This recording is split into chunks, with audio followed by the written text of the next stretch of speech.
আপোনালোকক মোৰ ভিডিঅ'লৈ স্বাগতম জনাইছো। আহকচোন আজি কেইটামান মহৎ লোকৰ বাণী আলোচনা কৰোঁ, যি বাণীয়ে আমাৰ জীৱনটো আগবাঢ়ি যোৱাত সহায় কৰে। মোক মৰম আৰু কাম এই দুইটাই দিয়া, টমাছ মৰিছ।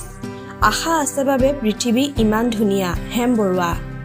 খাবৰ বাবে পিন্ধিবৰ বাবে মানুহে সুন্দৰভাৱে যিহকে কৰে সেয়াই হৈছে কৃষ্টি, ৰাভা।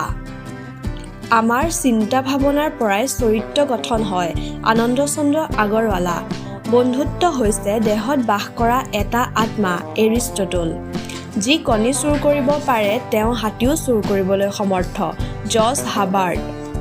প্ৰত্যেক দিনাই জীৱনৰ শেষ দিন বুলি কাম কৰি যোৱা, জিম কৰবেট। জ্ঞান মানুহক দিব নোৱাৰি, উপলব্ধিহে কৰাব পাৰি, ছক্ৰেটিছ। স্বাধীনতা আমাৰ জন্মগত অধিকাৰ, তিলক।